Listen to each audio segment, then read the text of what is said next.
ఒక బుద్ధి కలిగించే మాట ఎదుటివానికి ఎక్కువ చెప్పగలరు కదా, తెలిసినంత మేరకు చెప్పగలరు. కానీ కృప చూపటం విషయంలో మాత్రం చాలా తక్కువ మాట. నీవు త్రాసులో తూయగా నీవు తేలిపోతీవి అని అన్నట్టు మనం కూడా త్రాసులో తూసినప్పుడు సత్యం చెప్పేది దిగిపోతా ఉంటది బరువుగా. కృప చూపడం మాత్రం పైకి తేలిపోతా ఉంటది.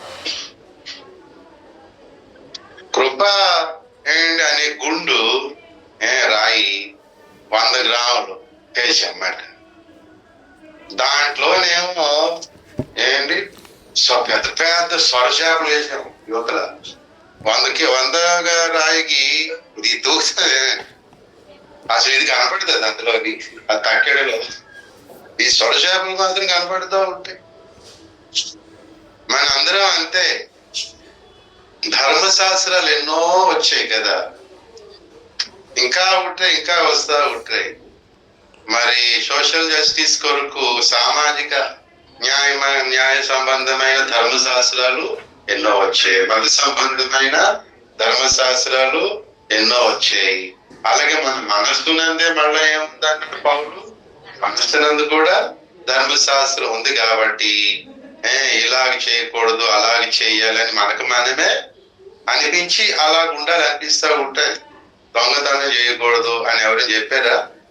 మనకు అది అలాగ అనిపిస్తూ ఉంటది, అదే చేయకూడదు అనిపిస్తుంది అంతే.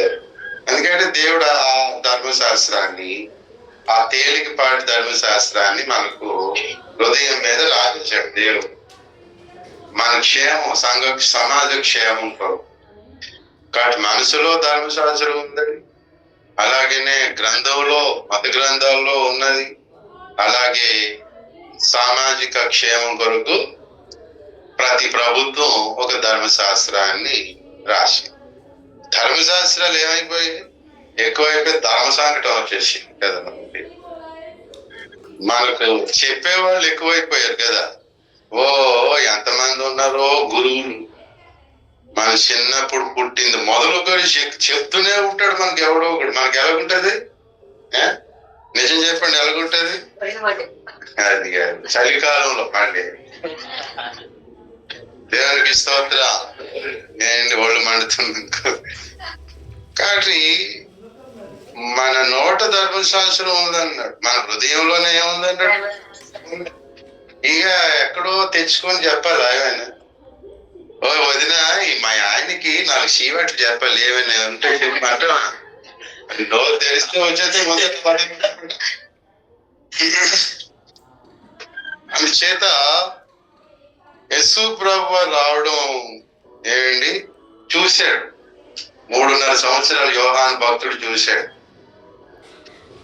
ఆయన నోట విచిత్రమైన ఆశ్చర్యమైన సంగతులు వెలువడుతూ ఉన్నాయి. అదొక రకమైనటువంటి స్వేచ్ఛాపూర్వితమైన, స్వేచ్ఛను కలిగించే, స్వాతంత్ర్యాన్ని కలిగించే ఆయన సత్యం చెప్తా ఉన్నాడు మనకి. అలాగని మోషే ధర్మశాస్త్రానికి భిన్నంగా, ఇతర ధర్మశాస్త్రాలకి భిన్నంగా యేసయ్య చెప్పటం లేదు. ఇంకా ఒక మెట్టు మీదకి వచ్చి యేసయ్య చెప్తా ఉన్నాడు అన్నమాట. అలాంటి సంగతులు మనం ముఖ్యంగా మత్తయి 5, 6, 7 అధ్యాయాల్లో ముఖ్యంగా అందులో చూస్తాం కదా. ఆ సంగతుల్లో మొట్టమొదటి ధన్యతలో అంటాడు అన్నమాట, ఆత్మ విషయమై దీనులైన వారు. కానీ చాలా మంది ముందు రోజులు ఎలా కనబడేవారు? శరీర విషయమై దీనులు మాట. అనగా బూడిద పోసుకొని, గోనె పట్ట కట్టుకొని, బూడిదలో కూర్చొని అలాగ ముఖ విచారంగా పెట్టుకున్నట్టు, అమ్మ బాబోయ్ ఎంత దీనత్వం అనుకునేవారు మాట కదా. మనమైనా ఎవరైనా చనిపోయారు అనుకోండి, ఎవరికైనా బాగోలేదు అనుకోండి, హాస్పిటల్లో ఉన్నారు అనుకోండి, మనకి అన్ని మొగాలు మారుస్తాం. హాస్పిటల్ వరకు కిలకిలకి నవ్వుకొని జోకులు వేసుకుని అటు తీసి వచ్చేస్తాం. కాసేపు హాస్పిటల్ ఆడి దగ్గర ఉండాలని చెప్పి ఆ దగ్గరికి తేవడం మానేసి ఆడి దగ్గర పడుకుపోయేవారు. అక్కడికి వచ్చి అది ముఖ వదకు కష్టం నీకే వచ్చాయండి, నీకే రావాలా ఏంటో ఈ దాని అవతల ఉన్న వ్యక్తికి పేషెంట్ కంటే మరీ ఓవర్ అయిపోతా ఉంది. ఆ పేషెంట్ కూడా చిరాకేస్తూ ఉంటారు.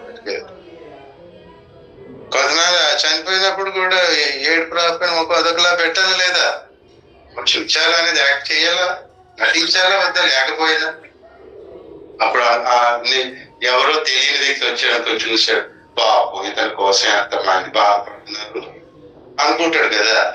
వీళ్ళ బాధ ఏంటంటే త్వరగా తీసి మన ఇక్కడి నుంచి. శరీర విషయమైన దీనత్వం అనేది ఎవరైనా నటించేసేయగలరు, చేయగలరు అవన్నీ కూడా కదా. కానీ యేసయ్య అన్నాడు ఆత్మ విషయమై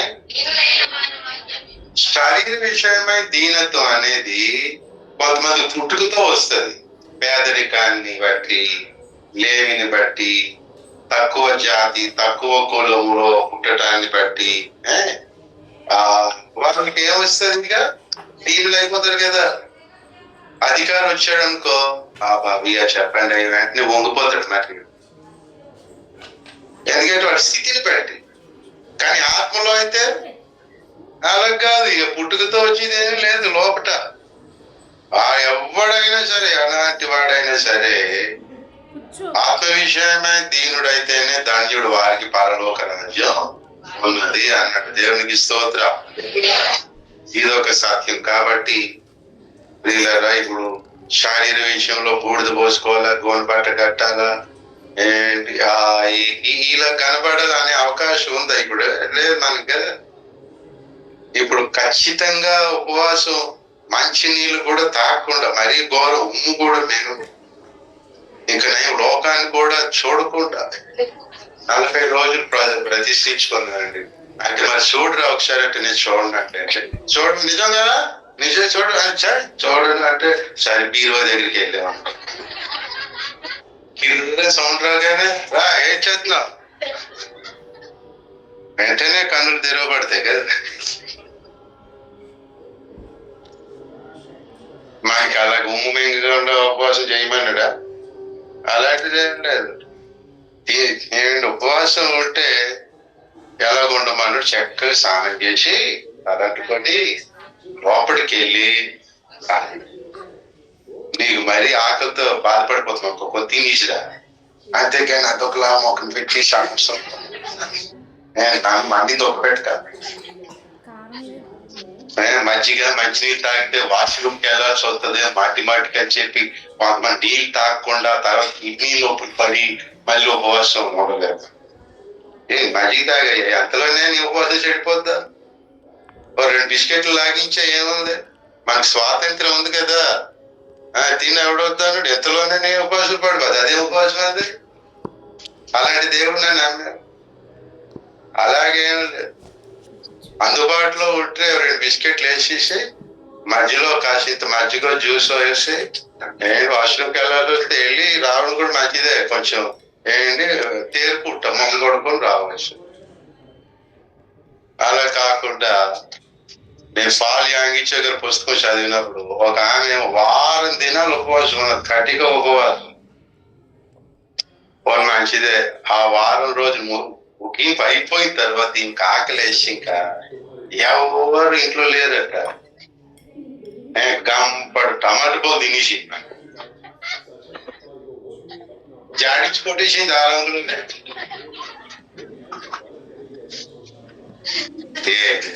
ఎవరు చెప్పారు అది? మనం నేర్చుకోవాలి కదా ఉపవాసం ఎలా ఉండాలి అని బైబుల్ చెప్పాను. అర్థం అవ్వకపోతే ఇది నడిపిస్తున్న పాటల మీద దోషేలా ఏరా అంటే ఆయన తినమనంటే తినేసానంటే ఆయన మీదకి వెళ్ళిపోతాడు అంట, నీ ఉపవాసం నీకు ఉంటుంది. అలాగే తినమన్నాడే నీకు తినేస్తావా మనకి వెసులుబాటు ఇచ్చాడు కదా, మనకి స్వేచ్ఛ ఉంది, స్వాతంత్రం. ఇప్పుడు ఆడపిల్లలు పుడితే 66 దినాలు, మగ పిల్లలు పుడితే 33 దినాలు అంటూ మైలు అనేవి ఉన్నాయా మనకి? ఏ మాంసమైనా తినొచ్చో లేదా? ఆఖరికి ఏజెన్సీలోకి వెళ్తే శ్యామ్ అక్కడ అడిగి పడి మాంసం ఉంటాడు, దీనికి ఇచ్చాడు మాట. 4-5 ముక్కలు తిన్నాను, 10 అవుతారు నేను ఎత్తేస్తున్నాను అనుకోండి, తినడం మానేశాను. 4-5 ముక్కలు తిన్నాను, సొంత మరి సుభాష్ చెప్పడానికి బాగుంటుంది కదా, నవ్వుకోవడానికి నవ్వించడానికి బాగుంటది కదా అని 4-5 ముక్కలు వేసాను. కానీ నవ్వుతుంటే నా పళ్ళు చదువుతావు కాబట్టి మనకు అది తినకూడదు ఇది తినకూడదు అని ఉందా? ఇంకే అసలే ఇంటి దొరకకుండా ఉంటుంటే మళ్ళీ అది తినకూడదు ఇది తినకూడదు అంటే ఎలాగుంటది? అందుకనే మనం ఏదైనా తినచ్చు. ఇక్కడికి వెళ్ళకూడదు అక్కడికి వెళ్ళకూడదు అని ఏమైనా ఉందా? ఏ ప్రదేశానికైనా వెళ్ళచ్చు. విశ్రాంతి దినాన్ని 1 కిలోమీటరే వెళ్ళాలి యూదులు ప్రకారం. ఇప్పుడు ఒకటి పక్కన నిలుచున్నారైనా పెట్టుకోవచ్చు కదా మనం. ఆదివారం నాడు ఇక్కడికే రావాలన్న రూల్ ఉందా? సత్యం చెప్పే సంఘము అందుబాటులో ఆ సమయానికి అక్కడికి వెళ్ళక తప్పదు అన్నప్పుడు అక్కడికి వెళ్ళిపోతుంది. అది మన అగాపే సంఘం ఎక్కడైనా ఉందనుకోండి దగ్గరలో, అక్కడికి వెళ్ళిపోవచ్చు ఆ రోజు. అక్కడ ఏ సంఘం లేదనుకోండి, ఏదో సంఘంలో కొన్ని వేళ్ళు కాసేపు వెళ్ళొచ్చిన తర్వాత ప్రభు బలు తీసుకోవడానికి ఆ రోజులు ఎక్కడైనా అవకాశం ఉంటే వెళ్ళి ప్రయాణం చేయి. కానీ ఇదే ఊర్లో ఉండాలని ఏమైనా రూల్ ఉందా? మనకి లేదు. ఇలాగ ఎన్నో స్వేచ్ఛనిచ్చే విషయాలు యేసయ్య మనకు తీసుకొచ్చాడు. అదేంటంటే ఇంకా హైయర్ లెవెల్ ట్రూత్ మాట. అదంతా కూడా ధర్మశాస్త్రానికి మించిపోయిన సత్యం యేసయ్య మనకి చెప్పాడు. ఆయన ఎంత సత్యం చెప్తా వచ్చాడో అంత కృప చూపిస్తా వచ్చాడు. దేవునికి మనం ఎవరికైనా నీతులు చెప్తా ఉంటే అప్పుడు ఏం చేయాలి? అంతగా దయ కూడా కృప కూడా చూపించాలి. చూపించడానికంటే తగ్గాలి కదా.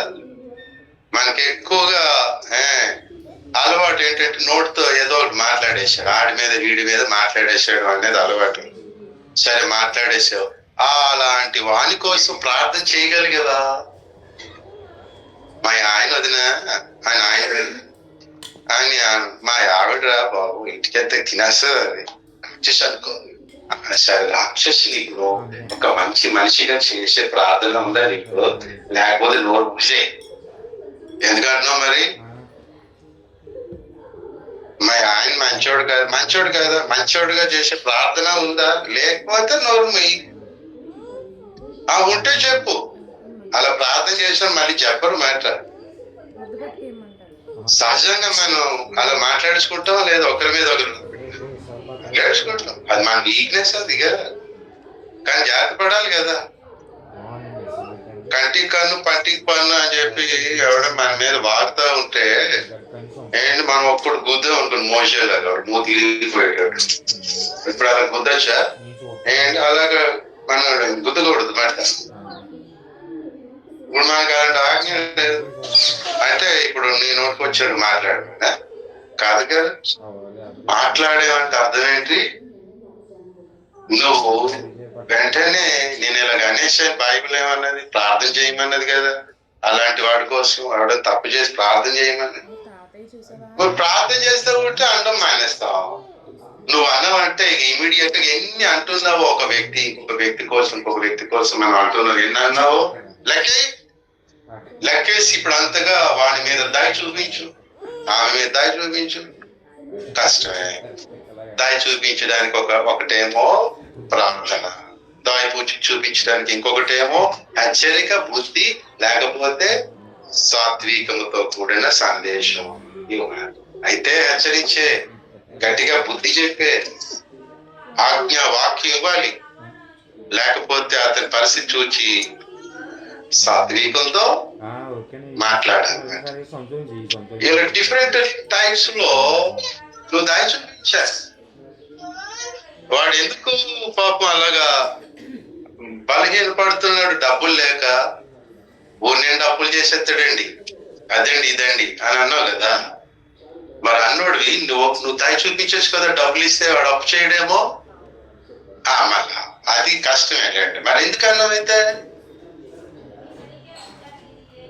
మనం ఎన్ని అంటున్నాము, అన్నిటి కొరకు దయను చూపించగలిగితే నువ్వు దయ చూపించినోడు అయితే అనవు, అవసరమైనవే అంటావు. ఎందుకురా ఇలాగా పాడైపోతావు, ఇలా బతుకు ఇలా చెప్పింది కదా బైబిల్, ఉంటే మంచిది కదా. దాని కొరకు నీకు ఇది చేస్తాను, నీకు ఇది చేస్తా, నీకు ఇది చేస్తా అన్నాను. దాన్ని చూపించు.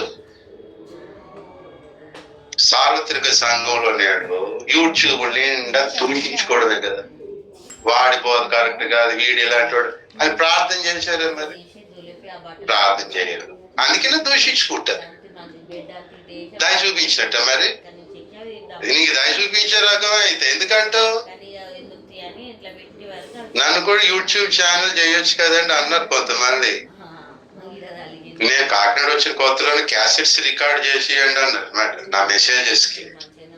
బాబు ఓపిరే గారు క్యాసెట్ లేనండి చాలు, నాదొకటి ఏంటి అదొకటి ఏంటో లేదు కానీ నాదట అంటే మనిషికి ఏదో ఒకటి అనిపిస్తా ఉంటది కదా, ఉంది లేదు. అలా క్యాసెట్లో చేసేయండి అన్నోళ్ళు ఇప్పుడు నేను చెప్తే వాక్యం వినడానికి ఇష్టపడరు కనీసం గూగుల్ మీట్ లో. మరి అప్పుడు అలాగన్నా ఇప్పుడేమి, అప్పుడు జూనియర్ అలా మాట్లాడితే నేను ఇప్పుడు సీనియర్ని కదా, ఇంకెంత మాట్లాడతాను? లెవెల్ పెరుగుతుందా లేదా రెవల్యూషన్ లో? మరి ఇప్పుడు ఎందుకు నీకు వినాలనిపించడం రికార్డ్ వదిలేసాయి ఒకటిదే అదంతా కూడా అని తేల్చేసాడు దేవుడు కాలంలో. నన్ను మెచ్చుకున్న చాలా మంది నా వాక్యమే విన్నారు. ఆదివారం ఏదో నామకి వస్తారు కొంతమంది, కానీ నా వాక్యం అంటే కాదు. ఓపిల్ గారి వాక్యం ఇష్టం ఉండదు దానికి. ఓపిల్ గారి బుక్స్ చదవరు మళ్ళీ వాళ్ళు, ఓపిల్ గారు తాగుతారు. ఇది ఒక వేషధారణ కదా. కాబట్టి యేసయ్య సత్యం, ఇంకా మెరుగైన సత్యం, ఉన్నతమైన సత్యం, స్వేచ్ఛనిచ్చే సత్యం చెప్పుకుంటూ వెళ్ళాడా లేదా? చెప్పేశాడు కదా. మోషేలాగే చెప్పాడు వచ్చి, అంతకుముందు ప్రవక్తలాగా చెప్పాడా? లేదు, ఇంకా బెస్ట్ ట్రూత్ చెప్పాడు కదా ఆయన. ఉత్తమమైన సర్వోత్తమైన సత్యాన్ని వేసేసి చెప్పాడు. అంత చెప్తున్నాడు కాబట్టి అంతకు తగిన కృప కూడా ఆయన చూపిస్తా ఉండగలిగాడు. కృప చూపుటలో ఐశ్వర్యవంతుడు, దేవునికి స్తోత్ర. ఇది చూశాడు యోహాన్. అయ్య బాబు యేసయ్య అంటే ఇలా ఉన్నాడు అని. ఇంకా యోహానికి ఏమండి ఉండబట్టలేక యేసయ్యని గట్టి వాటేసుకున్నాడు. నేను వదలను నిన్ను అనేసి, వీడువను ఎడబాయను అని చెప్పి యోహాన్ పట్టుకొని ఆయన గుండె మీద పడుకుని పోతా ఉన్నాడు. నిద్ర వస్తా ఉంటే పట్టుకొని అక్కడే లేదు. చూడు చనిపోయి ఎలాగుంటారు చూడండి. అమ్మ దగ్గర అమ్మవాళ్ళు ఆయన ఎలాగ లేచి మంచం మీద పెడతారు, లేక మంటాడు బట్ట. ఇప్పుడు వెంటనే మెలుగు వచ్చేస్తుంది కదా.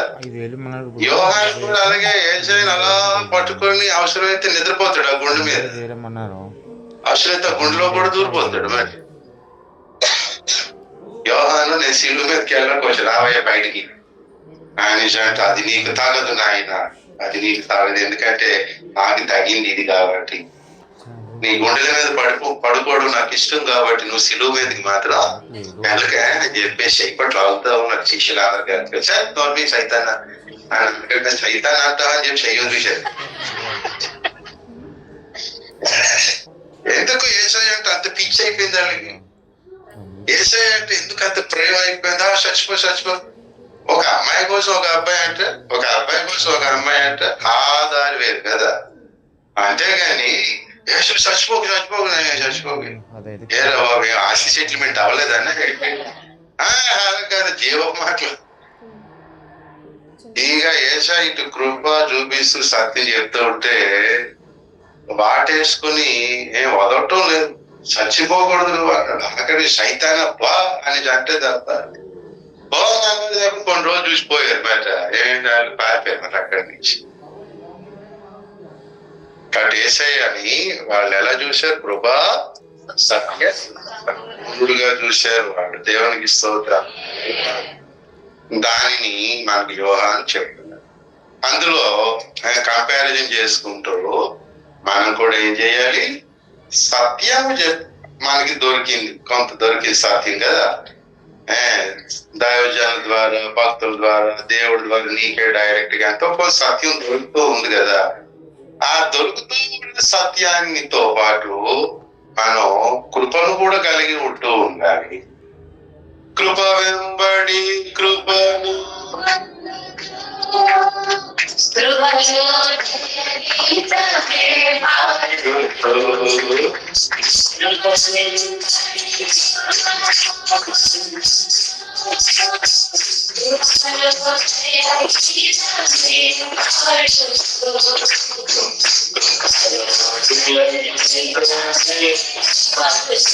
వెంబడి కింద అన్నాడు కదా, చూడండి దయచేసి 17వ వచనంలో, కృపయు సత్యము యేసుక్రీస్తు ద్వారా కలిగెను. 16వ వచనం, ఆయన పరిపూర్ణతలో నుండి మనమందరము కృప వెంబడి, ఒకవేళ పరిపూర్ణత లేదనుకో, ఆయన పరిపూర్ణత అంటే కృప సత్యము యొక్క పరిపూర్ణత లేదనుకోండి, కృప వెంబడి కృప, సత్యం వెంబడి సత్యం పొందలేదు. చాలా మంచి మర్మాన్ని చెప్తారు ఆ దైవజనం. మంచి మంచి గొప్ప సంగతులు చెప్తారండి. ఎంత గొప్ప సంగతులు అంటే ఎప్పటికప్పుడు నూతన మన్నా అనుకోండి, సత్యం పొందేసుకుంటా ఉంటారు, కృప వెంబడి కృప పొందడం మానేసుకుంటా ఉంటాం. సత్యం పొంది లాభమేం? కృప వెంబడి కృప పొందితే, ఓ తిమోతి, క్రీస్తు యేసునందున్న కృప చేత నీవు బలవంతుడు కాదు. కృప వెంబడి కృప పొందితే ఏమవుతావు? అంతకాంత బలవంతుడు ఏమవుతాం? ఆ పొందిన సత్యం కొరకు జీవిస్తాం. మనం సత్యం అవుతూ ఉంటాం, ప్రకటించాల్సిన సత్యాన్ని ప్రకటిస్తాం.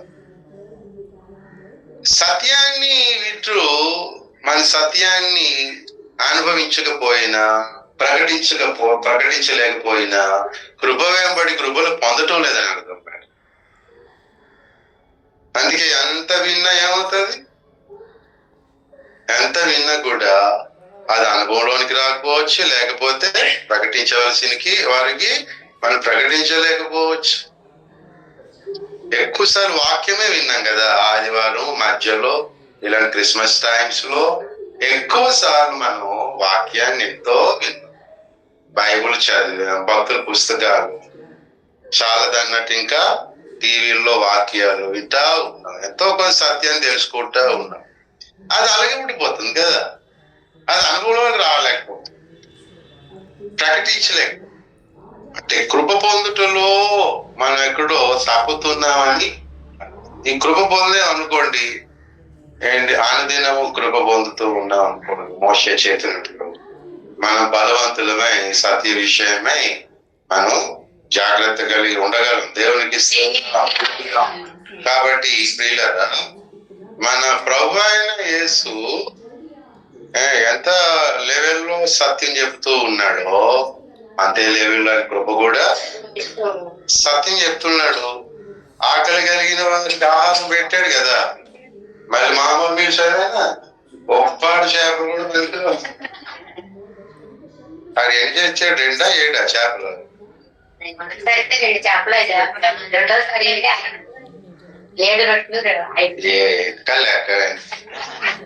సరి చెప్పాలండి, ఆ బాళ్ళు కోపడతారు. 5 రొట్టెలు 2 చేపలు సెట్ అవుతుంది పని. నేనేం అనుకున్నా, ఇప్పుడు ఏమైనా సింపుల్ లాజిక్. మన ఇంట్లో అన్నం పెట్టుకున్నప్పుడు అన్నం ఎక్కువ ఉంటుందా, కూర ఎక్కువ ఉంటుందా? మరి ఇది అంత 5 రొట్టెలు 7 చేపల, ఇక కూర ఎక్కువ తినేస్తున్నట్టు. ముందు కూర తెయించుకొని అప్పుడు అన్నం ఎంత వేయించుకుంటారా? సరే, ఫిష్ కావాలి, ఫిష్ ఇచ్చేసి. ఇస్రాయల్ ప్రజలకి మటన్ కావాలని అంటే మటనే చేసాడు. తర్వాత వాళ్ళకి పిట్టల మాంసం కావాలి, టైగర్ పెట్ల మాంసం, పక్షుల మాంసం తీసుకొచ్చి పెట్టాడు. మళ్ళీ వలలు వేసేస్తా ఉంటారు, గేర అంటే తప్పేసేయండి అని చెప్పని తినీల కోసం అలాగా మాంసం లాగిస్తా ఉంటాడు. ఎన్నో తింటుంది.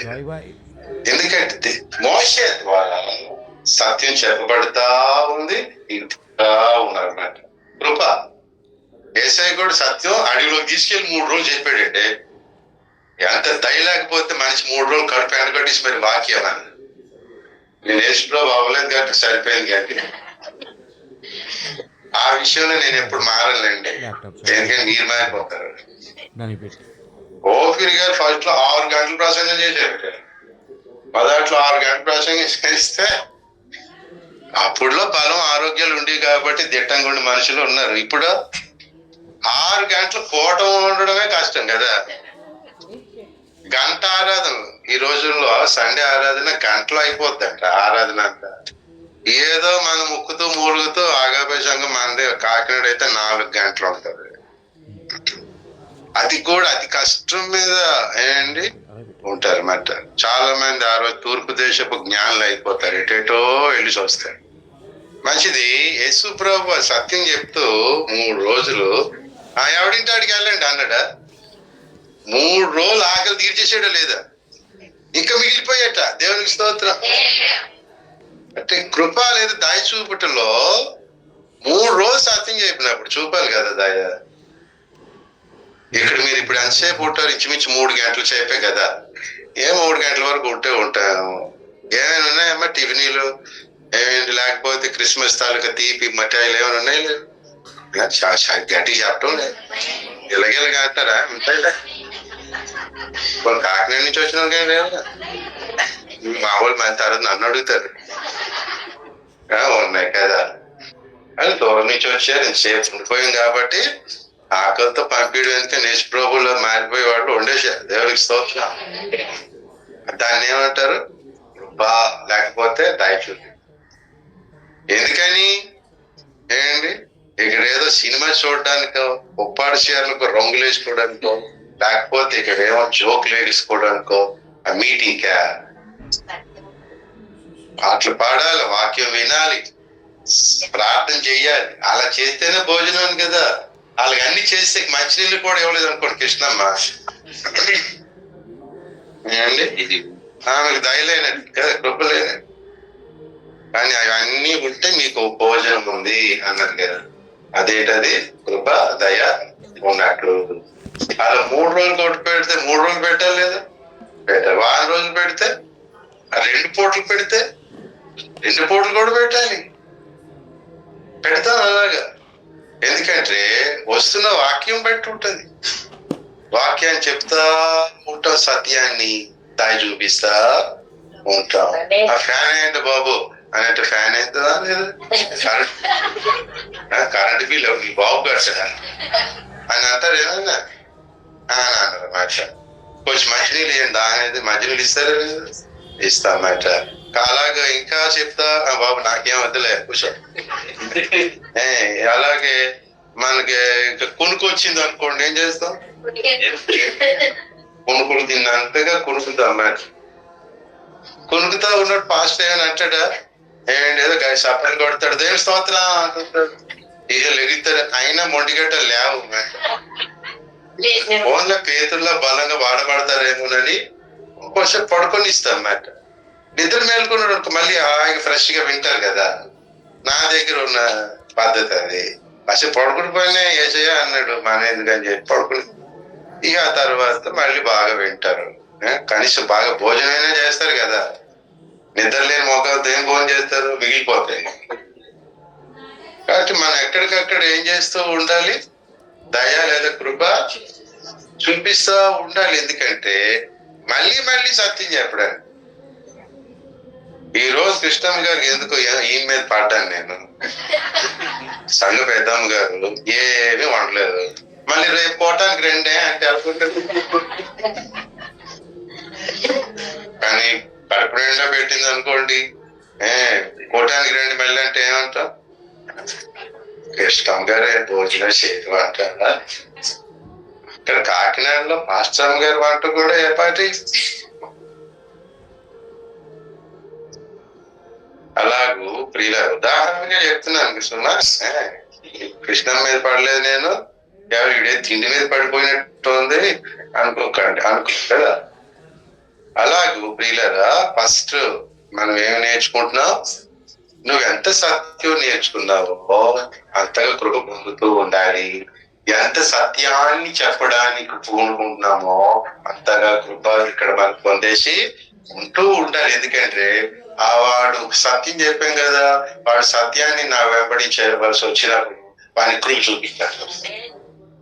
డిఫరెంట్ టైప్ లో అది ఆహారం కావచ్చు, క్షమించాల్సి వచ్చినప్పుడు కావచ్చు, నష్టపోవాల్సి వస్తుంది మనం ఒకసారి. సుంకరుడు పాపం దగ్గరికి వెళ్ళాడు యేసయ్య, వాళ్ళతో కలిసి తినాల్సి వచ్చింది కదా. జక్కయ్య ఇంటికి వెళ్ళాడు, మంచోడు చెడ్డవాడు జక్కయ్య. చెడ్డవాడు ఇంటికి వెళ్ళడం మానేశాడు యేసయ్య. అదొక దారి చూపించటం, తిరిగి వాడే ఇచ్చేటట్టుగా ఉంటాడు కదా. వాడికి భోజనం పెట్టాడు యేసయ్య, వాడికి ఏమైనా డబ్బులు ఇచ్చాడు యేసయ్య? ఏమి ఇవ్వలేదు. ఇంటికి వెళ్ళాడు, వాడి ఇంటికి నేను వెళ్ళాడు ఏంటి? పొలంతో కూడా మా పిల్లలకి ఊరితో కూడి ఈడితో కూడా ఆడితో కూడు అంటే విషయం మొగ చూడాలంటే అంటే మరి జక్కయ్య యేసును గూర్చిన విన్న సత్యాన్ని ఎలాగూ అవలంబించగలుగుతాడు?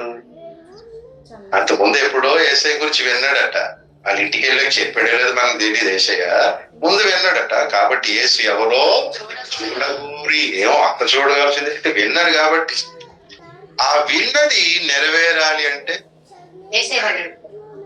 ఆడు ఎవడో అని ముందు వెళ్ళిపోయాడు అనమాట. ఎందుకంటే కాలు మీద కాలు వేసుకుని కూర్చొని నా ఇంట్లోకి వస్తేనే యేసయ్యని ఆహ్వానిస్తాను అన్నాడా? వాడు ఆశని చూశాడు, చెట్టెక్కి తను చూస్తున్నాడని. యేసయ్య ఎంత ఆశ కలిగి ఉన్నావా జక్కయ్య? నీకు ఇది కూడా ఉందా? చెడ్డ పేరే ఉంది, చెడ్డ బతికే ఉంది, పేదలు పీడించడే ఉంది, జరగలాగా ఏంటి అన్యాయంగా సంపద అన్యాయమే ఉంది అందరూ అనుకుంటున్నారు. నేను విన్నాను, నీలో ఆసక్తి కూడా ఉందా నన్ను చూడాలని. అదొక్కటి చాలు, నీ జీవితం మారిపోతాయి. దేవుడికి స్తోత్రం. ఏదో చండాలం ఎంత ఉన్నా కూడా ఆసక్తి ఉంటే చాలు, అన్ని ఊడిసేస్తాడు వేసేది. దేవుడికి నాకింకా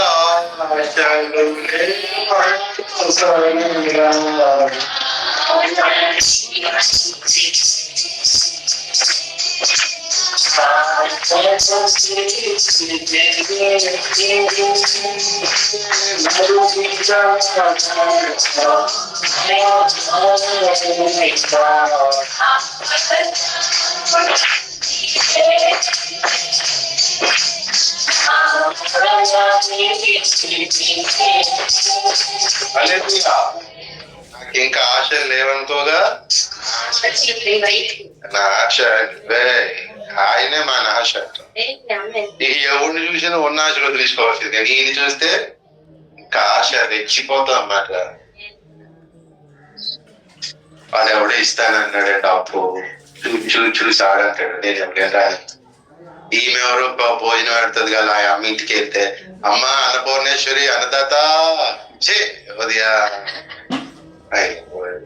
ఇక్కడ ఈమె ఎవరు పెడతారు అనుకుని వస్తే ఈమె కూడా ఇక్కడ పెట్టడం లేదు, ఆ ఇల్లు పెట్టలేదు, వీడు అప్పు లేదు. ఇప్పుడు ఎగలరా ఆ నేషయ్య గారు చూశాడు అనమాట. బాబు చూశాడు, ఈ యశ్వ్రభు కరుణాపడేటి కదా అని అలా చూడగానే ఎవడో వస్తాడు. ఏం బాబు ఎక్కడ ఉన్నావంటే, ఏం లేదా ఆకంతా ఉన్నాడంటే, అవునా అది తీసుకో 100 రూపాయలు అని చాటాడు. ఎందుకంటే చూశాడు కదా. మనుషుల వైపు చూస్తే ఏమవుతాయి? ఆశలు. మనుషులు ఎంతవరకు చేస్తారండి? ఎవడైనా దేవుడు కూడా ఒప్పుకోడు కదా. అరే మరీ ఎక్కువ చేసేసి నా స్థాయికి వచ్చి కప్పుడు ఆగంటాడు కదా. మనుషులు ఈరోజు చేస్తామంటే రేపు చేయలేరు, మాట మార్చేస్తారు. మనుషులు నరమాత్రులు అన్నాడు కదా. మరి వాళ్ళ మీద మన ఆశలు పెట్టించుకొని ఆడు ఆశ తీర్చలేదని ఆడి మీద పెట్టి ఆడిని కొట్టేసి ఆడిని తీసేసి ఏంట నీకు దేవుడు లేడు నాస్తికుడు ఏమైనా? దేవుడు ఉన్నాడని చెప్పి వాడి మీద ఆశ ఏంటో సార్ ఆ పాష దగ్గరికి వెళ్ళి మన బతుకు బాగుంటుంది అంటే మన బతుకే పోవడం దగ్గర బ్యాడిషాడు. మరి దేవుడిని చూడలేదా నువ్వు? దేవుడిని చూడకుండా పాస్టర్ అనుకున్నాను. అందుకే అలాగైపోయింది. బిలీగ్రామ్ గారి దగ్గర గట్ట ఒకడు ఏసై నమ్మనోడు వచ్చాడు. ఏసై నమ్మనోడు వచ్చి బిలీగ్రామ్ అన్నారట, పెద్ద దైవజనుడు కదా.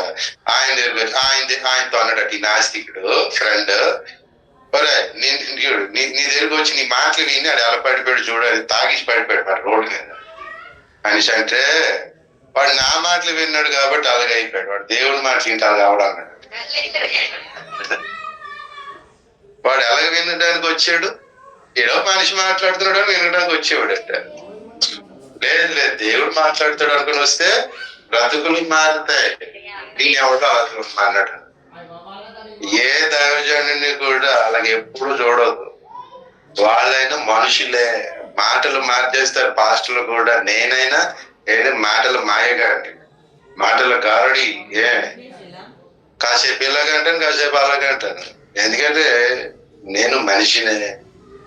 నేను కూడా దేవుని కోసం బతకాలనుకుంటూ అటా ఇటా అని గెంతులేస్తా ఉంటాను అన్నమాట. నేను మనిషిని చూసి పాడైపోయామంటాడు దేవుడు. పలానా సంఘానికి వెళ్ళామండి పాడైపోయామంటే మరి పాడైపోయింది. పలానా సంఘానికి వెళ్ళానండి బాగుపడ్డానంటే ఏమో అక్కడ దేవుడు ప్రత్యక్షం, దేవుని వాక్యం ప్రత్యక్షం అవుతుంది. అది చూస్తే అది నువ్వు అక్కడ అలాంటప్పుడు అడవిలోకి వెళ్ళిపోయినా దావీదు బాగుపడినట్ట బాగుపడతావు. ఈ మందిరంకి వెళ్ళినట్టు బాగుపడ్డారా? నేను ఎవడో రమ్మన్నాడు మందిరానికి ఫుడ్ అనేసాడు లేదా? బాగుపడిన దానికి మందిరానికి ఎందుకు అన్నాడు. కాబట్టి మనం కూడా అలాగే ఎంత ఎక్కువగా సత్యవాక్యం వింటున్నామో అంత ఎక్కువగా కృప కూడా పొందాలి. డిఫరెంట్ టైప్స్ లో మనం ఆ కృపను చూపించాలి. శారీరక అవసరాలు తీర్చడానికి అవ్వచ్చు, ఏమిటి క్షమించడానికి అవ్వచ్చు, ప్రేమ చూపడానికి అవ్వచ్చు, ఇతరత్ర సహాయాలు ఏదైతే ఆ టైంకి ఆ సత్యం వాడికి చేపట్టడానికి వాడికి మనం ఏం చేయాలి? అవసరమైతే ఉపవాస ప్రార్థన చెయ్యాలి. ఇది కృప. మనమేం నాలుగు మాట్లాడటం, ఇలా చేయలేదు అలా చేయలేదు అని. వాడు అంతే యదవ అని చెప్పేసి తిట్టడం అంటే అది దయ చూపించడం, కృప చూపించడం అందులో వేసే పోలికే కాదు అది. కాబట్టి మొదటి విషయం ఇందు కొరకు ఏమండి ఆయన కృపా సత్య సంపూర్ణుడు అవడానికి ఇందు కొరకు వాక్యము శరీరం ధరించి, ఆ వాక్యము దేవుని యొద్ద ఉన్నది, భూమి మీదకి రావడానికి పూనుకున్నందు చేత మానవ శరీరం ధరించి. ఇప్పుడు మనము శరీరం కలిగి ఉన్నాం. ఇప్పుడు మనం ఏం ధరించాలి మరి?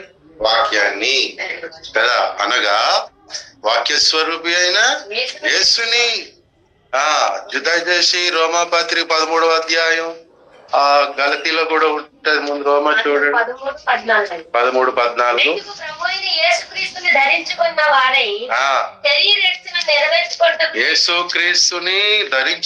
వారై, అది మెట్టుకు మనం ఏం చేయాలి? మెట్టుకు క్రీస్తుని ధరించాలంటే ఒక మెట్టు ఎదిగినట్లు మాట. క్రీస్తుని మనం అందరం ధరించుకోవాలా వద్దా? మనందరం క్రీస్తుని ధరించుకోవాలి. దేవునికి స్తోత్రం. కాబట్టి ఇప్పుడు మనం వాక్యాన్ని మనం ధరించుకుందాం. ఆ వాక్యం ఏం చేసింది? శరీరాన్ని ధరించింది.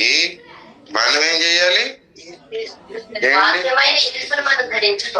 మనం యేసయ్యని మనం ధరించుకోవాలి. గలతీ పత్రిక 3వ అధ్యాయం 27 చూడండి. బాప్తిసం పొందినప్పుడు మనం ఏమయ్యామంటున్నాడు?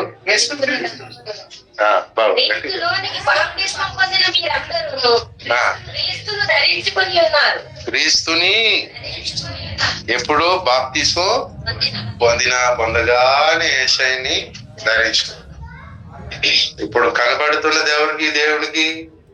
కనబడుతున్నది ఎవరు? దేవునికి. నీ మీద ఉన్న యేసు కనబడుతుంటాడు మాట. నువ్వు వచ్చేస్తా ఉన్నావు అనుకో, దేవుడి దగ్గర దేవుడేమని. మనం అంబులెన్స్ లోని మనం వెళ్తా ఉన్నాం. ఎవరు పేషెంట్ గా వస్తున్నాడు అనుకున్న అంబులెన్స్ ఏం చేస్తారు? హాస్పిటల్లోకి వెళ్ళగా అంబులెన్స్ లోకి దిగిపోయి ఐసీయూలోకి వెళ్ళిపోయాం. మనం పేషెంట్ కాదు, హాస్పిటల్లోకి రానివ్వట్లేదని చెప్పి అంబులెన్స్ లోకి వెళ్ళిపోయాం. అంబులెన్స్ హాస్పిటల్కి ఈజీగా వెళ్ళిపోయాం. ఎవడేమంటాడు? మనం లోపలికి వచ్చేస్తా ఉంటే అంబులెన్స్ వస్తుంది అనుకుంటారు కదా. యేసయ్య కూడా అలాగే. యేసయ్యని కప్పుకోగానే దేవుడు ఆటంకపరచుడు మాట. దేవుడు తన యొద్దకు రాణిస్తాడు కదా. వీళ్ళరా మనం యేసయ్యని ధరించుకున్నాం. వాక్యాన్ని ఏమండి యేసయ్య ఏంటి వాక్యం ఏం చేసింది? శరీరాన్ని ధరించుకుంది. వాక్యాన్ని శరీరం ధరించుకోవడం వలన కృపా సత్యములు కనపరచగలిగాడు కదా. అలాగే మరి మనం కూడా వాక్యాన్ని కలిగి ఉంటా మనం ఉన్నాం అనుకోండి, మన హృదయంలో వాక్యాన్ని చేర్చుకుంటా ఉంటే అప్పుడు ఆ వాక్యాన్ని బట్టి మన శరీరంలో మార్పులు వచ్చేస్తాయి. లోపటి వాక్యాన్ని కలిగి ఉన్న కొలది ఆ వాక్యం ఒక శరీరం ధరించుకుందా యేసయ్యలాగా అన్నట్టు ఉంటుంది మాట. ఏంటి వీడు ఇలా మారిపోయాడు, ఆ మాటలు మారిపోయాయి, చేతలు మారిపోయాయి, వాడి స్టైల్ మారిపోయింది, వ్యవహారం, వాడి శైలి, జీవిత విధానం మారిపోయింది. ఏంటి? నాదు జీవితము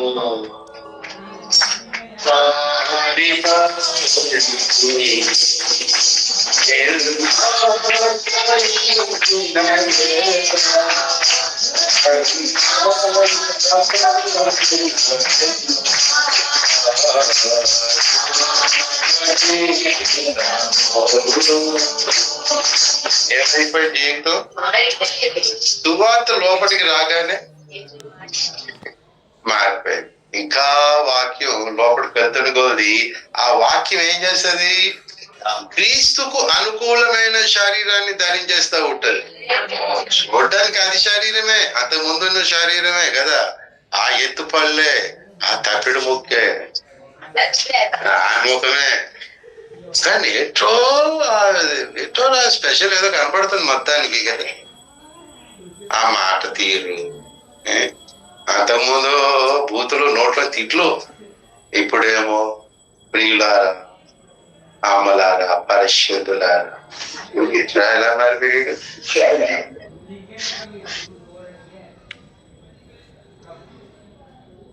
మరి వాడు సహాయం చేయటం, వాళ్ళే వాడు నిన్ను అన్నాడు తిట్టరా అంటే పోలే ఆడికైతే తిట్టేసాడు అంటే అదేట్రా ఇంతకుముందు నువ్వే తిట్టి కొట్టేవాడివి, అది అంతకుముందు వాక్యం లేనప్పుడు. ఇప్పుడు వాక్యం లోపలికి వస్తుంది. ఇప్పుడు వాక్యం లోపలికి వస్తున్న కొద్ది శరీరంలో మార్పులు కూడా వచ్చేస్తాయి. రక్షణ పొందగానే యేసుని ధరించాం. అయినా పౌలు ఏమంటున్నాడు రోమాలో, మీరు యేసుక్రీస్తుని ధరించుకొనిన వారై అంటే ధరించాలి ఇంకా అంటున్నాడు అన్నమాట. ధరించిన మనం ధరించాలని అంటే ప్రియులగా ఉదాహరణగా క్రిస్మస్ నాడు బాలయేసు కదా, బాప్తిసం పొందిన తర్వాత ఎట్లాంటి యేసు ఏమండి? కొరడా యేసు.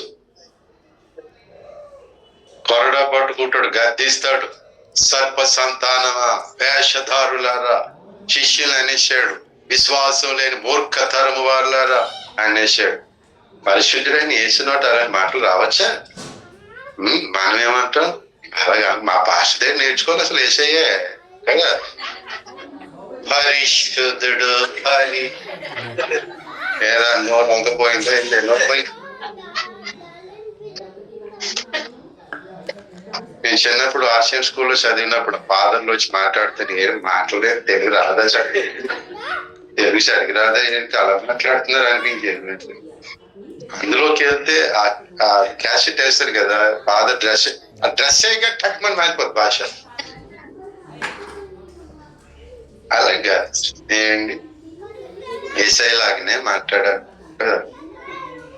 అలాగూ బాప్తిసం పొందినప్పుడు యేసయ్యని ధరించాం కదా, ఇంకా యేసయ్యని ధరించాలంటున్నాడు నాకు కదా. పిల్లరా, నువ్వు బాప్తిసం పొందినప్పుడు నీ ప్రమేయం లేకుండానే యేసుని ధరించేసుకుంటావు. అది దేవుడిచ్చి. మన చిన్నప్పుడు అమ్మ స్నానం చేయించి మనకి ఏం చేస్తుంది? బట్టలు ధరించేస్తుంది. మన ప్రమేయం ఉందా? మన ప్రమేయం లేదు. అందులో పుట్టినరోజు వస్తే వాడు 1వ తారీఖు 1వ సంవత్సరం పుట్టినరోజు వస్తే వాడు చంద్రమండలంకి వెళ్ళినటువంటి డ్రెస్ వేసినట్టు ఈసీఎంటర్ బాగు వేమల్లాగా ఉంటాను అంటాడు. వాడికి అంత ఇబ్బంది. ఎండాకాలం అయితే మరీ ఘోరం, పొత్తిగుడ్డలతోనే ఉందనుకుంటుంది. మరి అమ్మ వేసేది బర్త్డే అని కదా, వాడి ప్రమేయం ఉండదు. అలాగే బాప్తిసం పొందినప్పుడు యేసయ్యను మనం ధరించుకోవడం దేవుని ప్రమేయం, మన ప్రమేయం కాదు. కానీ మన ప్రమేయం ఏంటి ప్రియులారా? ఎదిగిన యేసయ్యను ధరించుకోవాలి. అలాగే మన ప్రమేయం ఏంటంటే వాక్యము శరీరాన్ని ధరించుకుందని యేసయ్య గురించి చెప్పినట్లుగానే మనం వీటిలో సత్యవాక్యాన్ని కలిగి ఉంటా, పొందుకుంటా కొలది ఆ సత్యం బట్టి మనం శరీరాన్ని ధరించాలి. అంటే ఆ శరీరంలో మార్పు రావాలి. చూపులో, మాటలో, చేతలో, నడకలో, ప్రవర్తనలో దినదినం క్రమక్రమంగా అప్పుడప్పుడు వస్తా ఉండాలి. అది ఒకేసారి ఎవరికి రాదు, మంచిది కాదు, అలా రావడం. వస్తా ఉంటుంది, పడుతూ లేస్తూ ఉన్నప్పటికైనా ఏంటి వస్తుంది కదా. పిల్లలకి పుట్టినప్పుడు వాడు అమ్మ పోలికో నాన్న పోలికో మనకు తెలియదు అసలు. వాడు ఎదుగుతున్నకో తర్వాత తెలుస్తుంది మాట, వాడు అమ్మ పోలిక నాన్న పోలిక. మరి కొంతమంది మరీ ఘోరం, వాళ్ళ మేనమా తాలూకా తాతయ్య గారి పోలిక వచ్చిందంట. ఇది చూసాడో లేదో మనకు తెలియదు. కానీ మొత్తానికి యేసు పోలిక రావాలి అనేసి అంటే శరీరంలో కూడా ఒక్క రోజు వచ్చేస్తుందా, 2 రోజులు, వారం, సంవత్సరం. పిల్లలు పడతా లేస్తా ముక్కు మూతి అన్ని వాయి కొట్టుకుంటా ఆ తర్వాత నాన్న పోలికలో వస్తాడు. మాట్లాడు ఎంత రక్తం కారిపోయిందో, వాడికి ఎన్ని ప్యాచీలు పడ్డాయో, ఎన్ని డ్యామేజ్లు పడ్డాయో, ఎన్ని మూతిపళ్ళు కారిపోయాయి. ఆ నాన్నకి ఇడికి ఒకేలాగా ఉంటే పర్వాలస అయినా నా పోలిక కాదాడు. పడ్డాడా లేదా ఏంటి? సైకిల్ మీద పడతాడు, జారి పడిపోతాడు, అయినా వాడు నాన్న పోలిక వచ్చేస్తుంది వాడికి. దేవునికి స్తోత్రం. అలాగే శరీరము ధరించుకోవడం అంటే దేవుడు అనుకున్న ఒకప్పటి శరీరం కాదు, దేవుడు అనుకున్న ఇప్పటి శరీరం అంటే క్రీస్తు లాంటి శరీరం, కృప చూపించే శరీరం, సత్యమే చెప్పే సత్యం పలికే శరీరం. అలాంటి శరీరమే అయిపోయిందా లేదా పౌలుది? నేను క్రీస్తుని పోలు నడుచుకుంటున్నాను ఆత్మలో, మీరు నన్ను కూడా నడుచుకుంటాను. మరి ఏంటి ఇలాగలడా ఆత్మలో అన్నాడా? నన్ను పోలు నడుచుకోవడం అంటే బయటికే లోపలికే కనపడేది, బయట కనపడుతుందా లేదా? నా వెంబడండి అంటే బయట మనిషి కనపడాలా, ఆత్మలో ఉంటాడా? కాబట్టి యేసయ్యను పోలు నడుచుకోవడం అనేది అంటే పౌలు కనబడుతున్నాడు. ప్రతి తరంలో ఒక వ్యక్తి అలాగ ఉంటాడు. ఉండకపోతే సమాజం, క్రైస్తవ సమాజం పాడైపోతుంది. అందుకు ప్రియులరా, యేసయ్య పుట్టాడు, 30 సంవత్సరాలు అయ్యాక బయటకు వచ్చాడు. ఆ శరీరంలో ఒక రకమైన మార్పులు వచ్చేసాయి మాట. అంతవరకు 30 సంవత్సరాల వరకు అమ్మకు లోపడ్డాడు. 30 సంవత్సరాల నుంచి మా అమ్మ ఎవరు అంటాడు, మీరు కూడా వెళ్ళాను కలకంటే ఆయన మారే కాదండి. నేను కూడా సేవకు సమర్పించుకుని మా ఇంట్లో వెళ్తానంటే వద్దని చెప్పి పని చెయ్యి అలాగా నన్ను బలవంతం చేస్తానంటే అప్పుడు మా అమ్మ ఎవరు అనుకుని పారిపోయింది. ఇంటర్ క్యాస్ట్ మ్యారేజ్ చేసుకోలేదు, అది నీ మ్యారేజ్ కి మేము రావు అంటే మా అమ్మ మా నాన్న ఎవరు చేయడానికి అని మా అమ్మ మా నాన్న ఓఫీ గారే చెప్పి పారిపోయి వచ్చాను అంటే. అలా మీరు కూడా ఉంటారు కదా. ఒకసారి మిమ్మల్ని కూడా గుడికి వెళ్ళొద్దు అంటే మా అమ్మ మా నాన్న మా ఆయన నా భర్త భార్య పిల్లడు ఎవడో గుడికి వచ్చాడు. సువార్తకి వెళ్ళొద్దు, ప్రార్థనకి వెళ్ళొద్దు, చందా వేయొద్దు ముఖ్యంగా అంటే మీరెవరు ఎవరో తెలియనట్లు మాట్లాడతాడు. మాట ఇప్పుడు నాకు తెలిసింది ఒకటే యేసయ్య అని చెప్పి వచ్చి చేస్తా ఆ పని. దేవునికి స్తోత్రం. అలా ఇంకా ఇంకా ఇంకా ఇంకా జరగడం ఏంటంటే వాక్యము శరీరాన్ని ధరించుకున్నదని. దేవునికి స్తోత్రం. కానీ మరి శరీరం, దేవుడు అనుకునే శరీరాన్ని మనం ధరించాలంటే ఎక్కువగా ఏం చేస్తూ ఉండాలి? మరి సత్యాన్ని ఇట్లా ఉండాలి మాట. అలాగుండాలి అనిపిస్తా ఉంటది. నువ్వు అసలుకే వినడం మానేస్తున్నావు. ఎప్పుడో ఒకసారి విన్నావు అనుకో, అప్పుడు లోకంలో ఉన్న సంగతులను బట్టి ఉండాలనిపిస్తుంది. లోకంలో ఉన్నప్పుడు ఏం తిందాం, క్రిస్మస్ కి ఏం చేద్దాం, వాళ్ళు అక్కడ స్థలం కొన్నావా, తక్కువ రేట్ ఇక్కడ ఇల్లు కట్టావా, సున్నాలు ఇంకా వేయలేదా, ఇవి అవి చెప్పుకుంటారు చూసారా. అర్థం అయ్యండి, కనీసం బొట్టాలకు లేదు నీ ముఖానికి, మెడలో బోసుగా ఉంది, షైనయ్య ఏం న్యాయం చేయలేదా అంటే ఏం చేస్తా నా కర్మ అని మాట. అలా అనకూడదు. ఆవిడేదో అన్నదని ఆవిడికి చెప్పాలి మాట, ఆయన షైనయ్యుడు నీది తీసేయను, మళ్ళీ ఒకసారి వస్తే ఒట్టు, వచ్చిందంటే ఇక్కడ పెట్టు.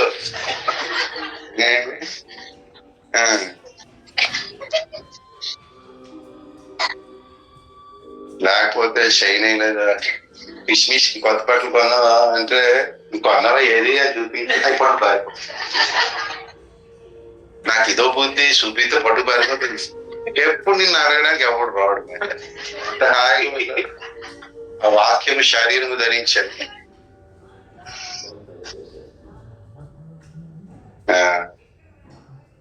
కాబట్టి మొదట ఏం చెప్పుకుంటున్నాం, మనం ఎంత సత్యాన్ని వింటున్నామో చెప్పడానికి పూనుకుంటున్నామో అప్పుడు అంతగా పొందుతూ చూపించడానికి పూనుకోవాలి. First point. సెకండ్ పాయింట్ ఏంటి, శరీరము ధరించాలి. దేవుడు అనుకునే శరీరం మనకు రావాలి. ఇప్పుడున్న శరీరం అలాగా అంతగా లేదు. రక్షణ పొందక ముందు లేదు, రక్షణ పొందిన వెంటనే వచ్చింది ఆయన అనుకున్న శరీరం రాలేదు. అలా వస్తూ ఉండాలి. అలా వస్తూ ఉండడానికి మనం ఎప్పుడు ఏం చేస్తూ ఉండాలి, సత్యాన్ని పొందుకోవాలి, వినాలి, నేర్చుకోవాలి. నాకెంత మట్టుకు చాలే, ఆయన ఇంకెవరు చెప్పట్లేదు, నాకు అది తెలిసిపోయింది, అంత ఏంటి అని తప్ప నీకు వేసే శరీరం రాదు. ఎప్పుడు కూడా నీ శరీరంలో మార్పులు రావు. మూడవది ఏంటంటే ప్రియులారా, ఇది చెప్పి ముగించుకుందాం.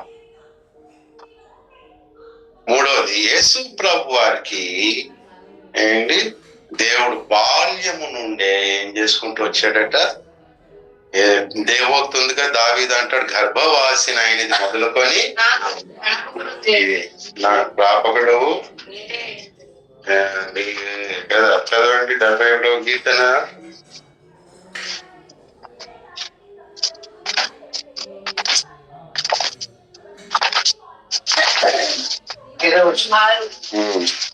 నా ప్రభువా యెహోవా, నా నిరీక్షణకు ఆస్పదము నీవే, బాల్యము నుండి నా ఆశ్రయము నీవే. బాల్యము నుండి నా ఆశ్రయము నీవే, గర్భవాసినైనది మొదలుకొని నీవే నాకు ప్రాపకుడువై ఉంటివి. మళ్ళీ గర్భము నుండి నన్ను చేసిన వాడము నీవే. నేను వచ్చి నేను నిత్యము స్తుతిగానము చేయలేదు. చాలు. గర్భవాసినైనది మొదలుకొని నీవే నాకు ప్రాపకుడు అయితేవి. అలాగే బాల్యము నుండి 17వ వచనం చూడండి, దేవా బాల్యము నుండి నీవు నాకు బోధించుచూ వచ్చితివి. దావీదికి అనుకుంటే మరి యేసయ్యకి బోధ ఉండదా? దావీదే అవసరం కదా సమాజానికి. మరి దావీదికే బోధ బాల్యం నుండి అవసరం అయితే మరి యేసయ్యకి ఎంత అవసరం? కాబట్టి గర్భములో ఉన్నది మొదలుకొని దేవుడు ఏం చేస్తున్నాడు, ఆయనతో మాట్లాడుతూ ఉంటాడు. గర్భంలో నుంచి బయటకు వచ్చిన తర్వాత కూడా ఆయనకు ఊహ రప్పించి బోధ చేస్తా ఉంటాడు దేవుడు, తండ్రి అయిన దేవుడు. దేవునికి స్తోత్రం. ఆయన శిష్యుడు కదా, శిష్యుని మనసానికి ఉన్నదని యెషయా చెప్తాడు. కాబట్టి 30 సంవత్సరాలు ఏం చేశాడు దేవుడు, బోధిస్తా ఉన్నాడు కదా. బాల్యం నుండి బోధ వింటా ఉన్నాడు. పిల్లరా, యేసు ప్రభు వారు బాల్యం నుండి మరి బోధ పొందిన తర్వాత 30 సంవత్సరాలు అయినప్పుడు ఆ విన్న బోధనేమో ప్రకటించడానికి దేవుడు పంపాడు. అలాగూ ఇటు మరియ దగ్గరికి కానీ మనం వచ్చామనుకోండి, మరియ గర్భంలో ఉన్నాడు యేసయ్య. మరియ గర్భంలో నుంచి బయటకి వచ్చాడు యేసయ్య. వచ్చిన తర్వాత క్రిస్మస్ అయిపోయిందా లేదా? బాగా వేసి పుట్టేశాడు కదా. పుట్టేశాడు. అయిపోయిందా క్రిస్మస్? అయిపోయింది మాట. ఇంకా అయిపోలేదు, అసలు క్రిస్మస్ అక్కడ ఉంది మాట. అందుకనే మనం 27 దేనికి 27 ఈరోజు 28 27ని పెట్టాం మనం. దేవునికి స్తోత్రం. ఏంటి మరియా ఏం చేసిందట? లూకాసు సువార్త 2వ అధ్యాయం, లూకాసు సువార్త 2వ అధ్యాయము వచ్చేసి 18వ వచనం చూడండి. చెప్పిన సంగతులను గురించి ఉన్నవారందరూ మిక్కిలి ఆశ్చర్యపడుతున్నారు. అయితే మరియా మాటలన్నీ తన హృదయంలో తలపోసుకొనుచు భద్రము చేసుకొనెను. ఏంటి మరియా ఆ మాటలన్నీ దూత చెప్పిన మాటలన్నీ ఏంటి, గొర్రెల కాపరులు చెప్పిన మాటలు, గొర్రెల కాపరులకు దూతలు చెప్పిన మాటలన్నీ ఏంటి, యోసేపుకు చెప్పిన మాటలన్నీ, తనకు వ్యక్తిగత చెప్పిన మాటలన్నీ ఏం చేసింది ఆమె?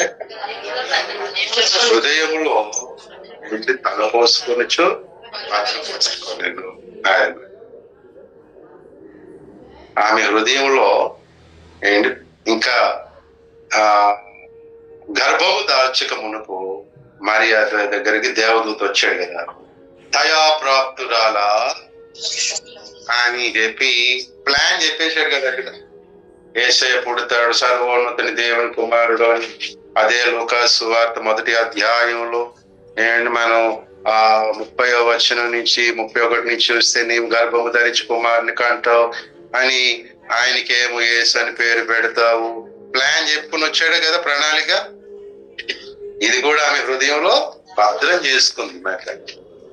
ఇంకా యోసేపుకు చెప్పిన సంగతులు ఏంటి, నాకు కూడా చెప్పాడే, నిన్ను వదిలేద్దాం అనుకున్నాను ఆయన చెప్పాడు అంటే సరే మంచిది అని చెప్పి ఆ సంగతులు, గొర్రెల కాపరులు చెప్పిన సంగతులు, ఇవన్నీ కూడా ఆమె భద్రం చేసుకున్నది. ఈ భద్రం చేసుకోవడం వలన యేసయ్యను ఏం చేయగలిగింది ఆమె?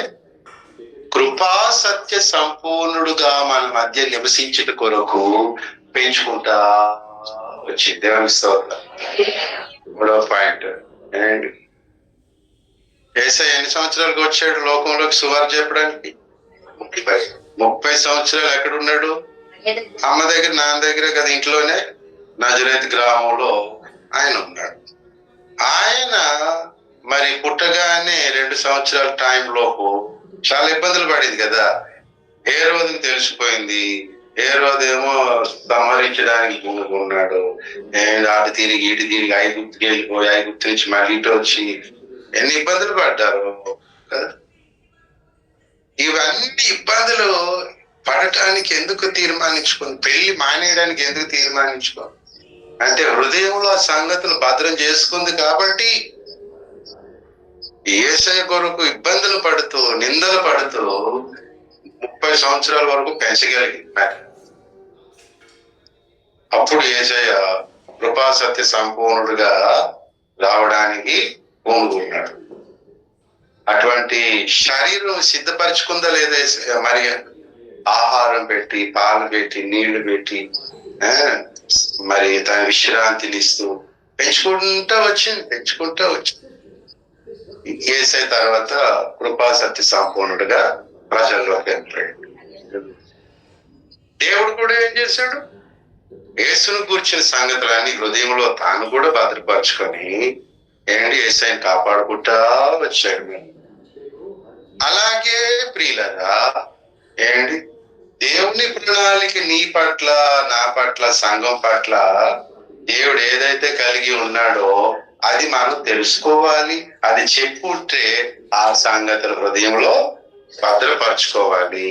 భద్రపరచుకున్నప్పుడు ఏం చేయగలం?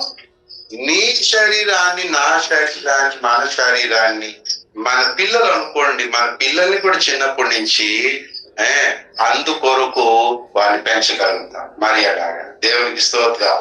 మన ప్లాన్, దేవుని ప్రణాళిక మన పట్ల, మన పిల్లల పట్ల, మన సంఘం పట్ల మనం కానీ హృదయంలో లేదు అనుకోండి, మనమేమవుతుంది తెలిసిన హేరోదు అవుతాం. హేరోదు ఏం చేయాలనుకున్నాడు? ఆ శరీరాన్ని చంపేయాలనుకున్నాడు. ఎంతమందో తల్లిదండ్రులు తమ పిల్లల్ని చంపేస్తా ఉన్నారు మాట. సండే స్కూల్కి రానియకుండా, ప్రార్థనలు ఎదగనీయకుండా, ఉద్యోగాలు చదువులు మంచివే, కానీ వీడు ఉన్నది దేనికి? అందుకొరక లోకంలో చాలా మంది ఉన్నారు కదా. ఓఫిమిస్లో మనం ఉన్నది దేని కొరకు? ఆ బాడీని పెంచుకుంటా రావాలి మాట. ఆ శరీరాన్ని పెంచుకుంటా పిల్లలు రావాలి. వాడికి పెళ్ళి అయిన తర్వాత వాళ్ళ బాధ్యత అది. మరియలాగా ఎంతో శ్రద్ధ వహించకపోతే పిల్లల కృపా సత్య సంపూర్ణుడుగా ఏంటి లోకానికి కనబడడం అసాధ్యమే. మన బైబుల్లో చాలా మంది వ్యక్తులు చిన్నప్పటి నుంచి చూస్తాం. ఆ చిన్నప్పుడే వాళ్ళు రాజులు అవుతారు, తర్వాత ఏమో వాళ్ళు దుర్మార్గులు అయిపోతారు. ఆ రాజులు దినవృత్తాంతం చదువుతుంటే ఎంత హృదయ విషాదం కలుగుతూ ఉంటుంది మనకి. ఎంత హృదయ విషాదం, ఎట్లా ఇలా నుండి జీవితం వెళ్ళదు, దాన్ని బట్టి ప్రజలంతా నాకు పాడైపోయారు అని. కాబట్టి హృదయం మన పట్ల, మన పిల్లల పట్ల, మన సంఘం పట్ల ఎప్పుడు ఆ ప్రణాళికను సాధన చేసుకోవాలి. రిబ్కా కూడా పిల్లలు పుట్టేటప్పుడు చాలా ఇబ్బంది పడింది కదా. ఇబ్బంది పడినప్పుడు ఆమె ఏం చేద్దాం అనుకున్నది? చచ్చిపోదాం అనుకున్నది. ఆది కాండము 25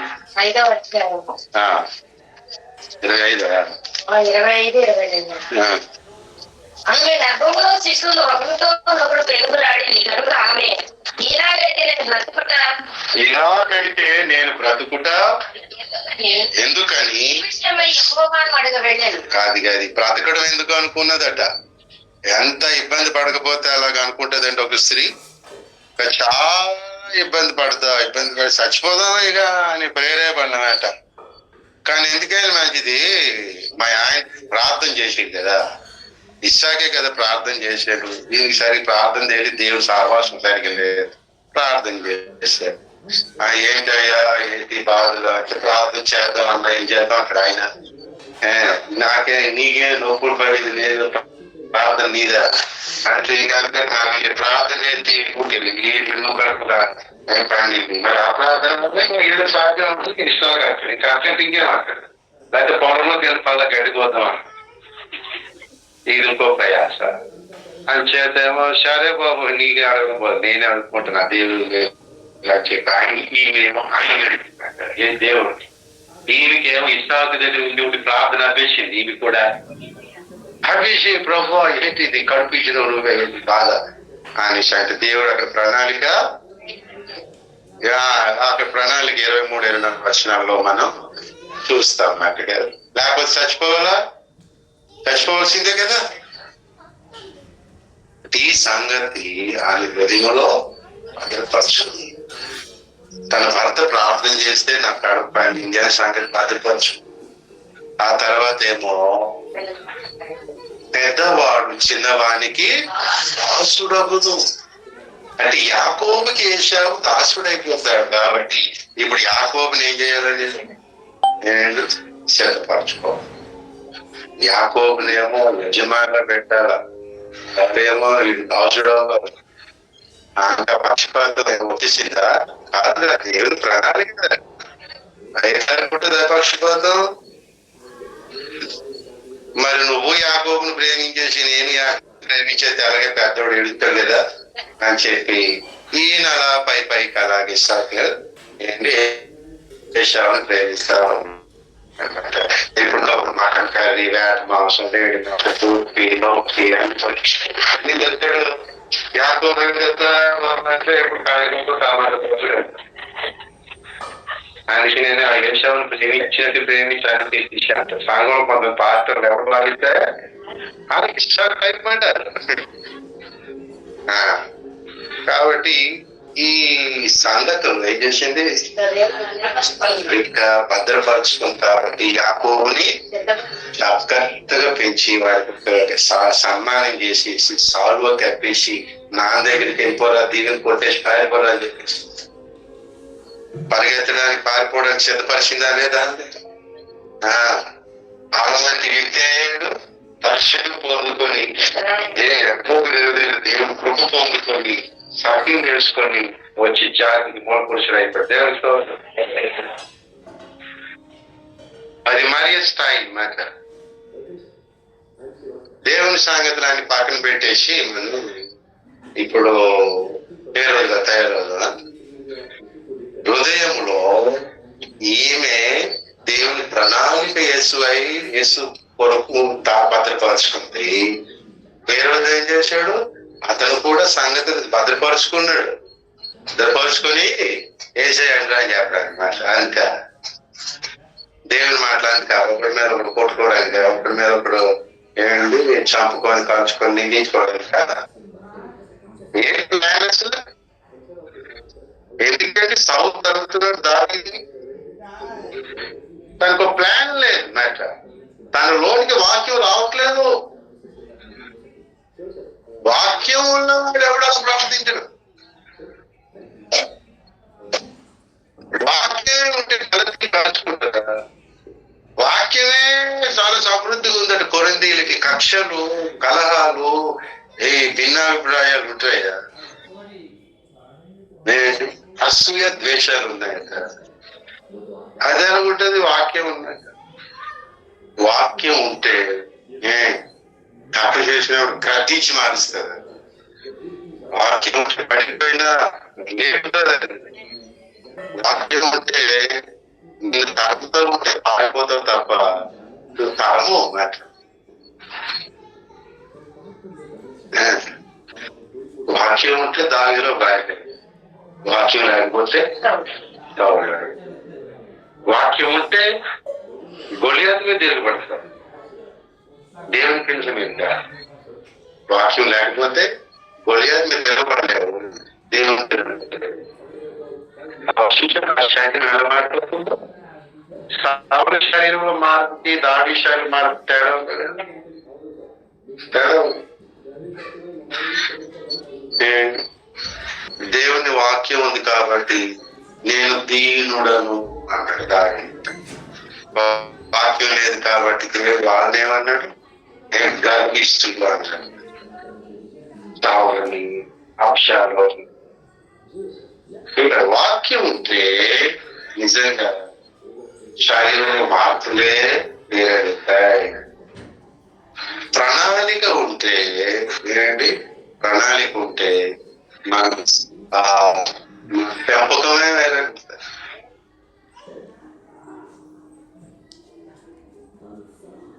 ఫస్ట్ పాయింట్ ఏం చెప్పుకున్నాం, మనం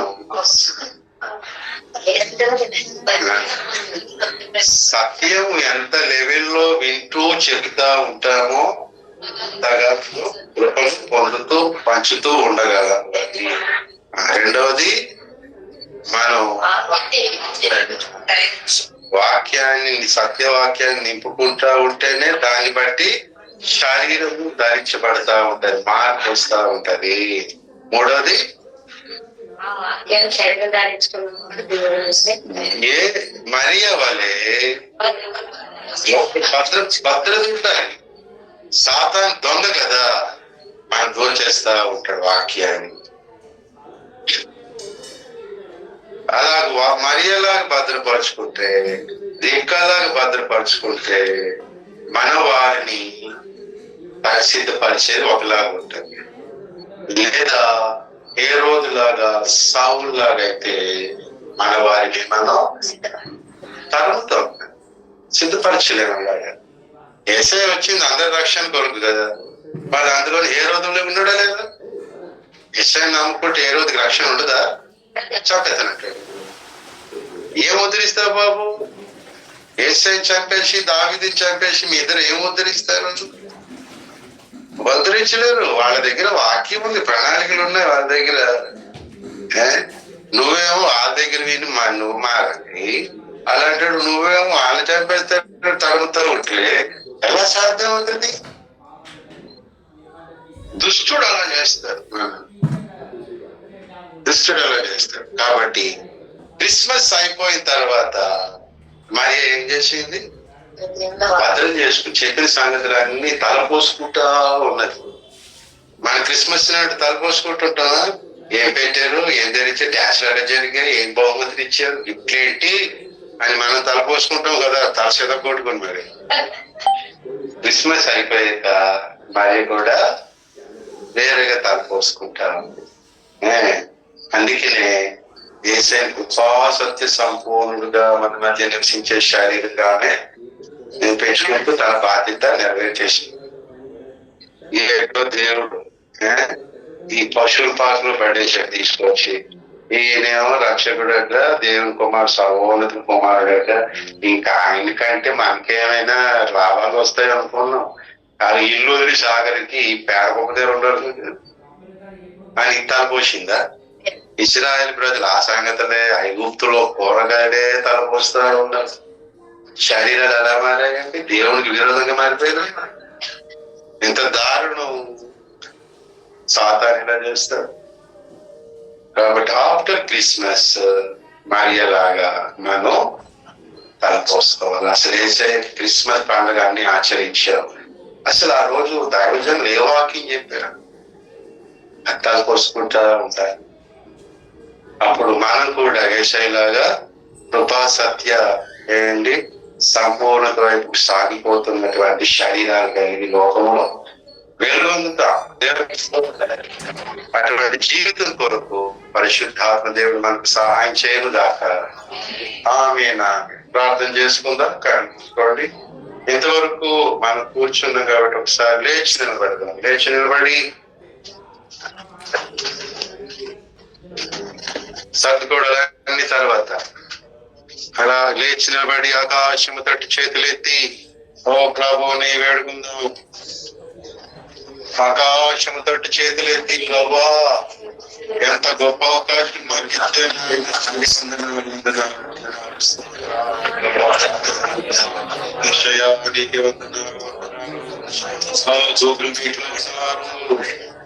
మీరు కూడా అక్కడ ఇక్కడ ఉన్నట్టుగానే అక్కడ కండ్లు మూసుకొని ప్రభు వైపు చేతులు చాపి యేసయ్యా మా కొరకు నాయన వాక్యమై ఉన్న దేవుడు, దేవుని యుద్ధ ఉన్న వాక్యమై ఉన్న దేవుడు మా కొరకు నీ మట్టి శరీరాన్ని ధరించాడు.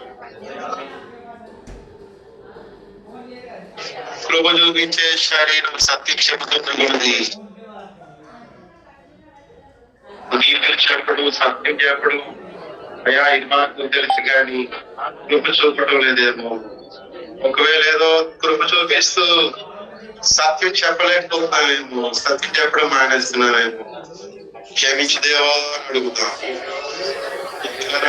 అడిగి నూతన సంవత్సరంలోనికి తీర్మానం తడుపుతాడు. నూతన సంవత్సరంలో మనం కొంతైనా కృపా సత్య సంపూర్ణత శరీరాన్ని ధరించి వాక్యము శరీరం ధరించింది. అలాంటి శరీరంలో నూతన సంవత్సరంలో జీవించిన కొరకు వేడుకున్నాం. యేసయ్యా సహాయం చేయండి, యేసయ్యా సహాయం చేయండి, యేసయ్యా సహాయం చేయండి. నేను మారు మనసు పొందుతున్నాను, నేను మారు మనసు పొందుతున్నాను ప్రభు. వాక్యం నా దగ్గరికి వస్తుంది.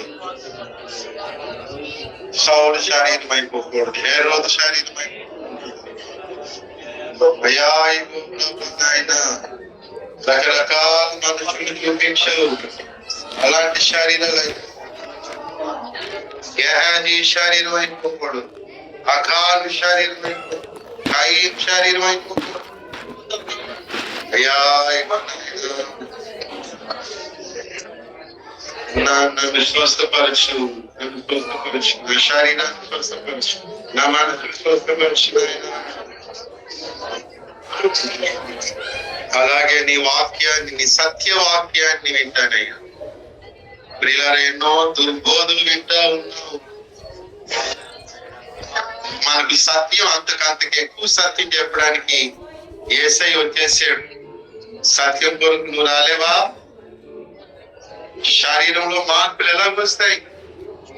గూగుల్ మీట్ లో వినక, బైబుల్ చదవక, దైవజనులు చెప్తుంటే వినక మన శరీరంలో మార్పు ఎలాగొస్తుందండి? వాక్యం లేకపోతే రాదు, వాక్యం ఉంటేనే వస్తుంది. మనలో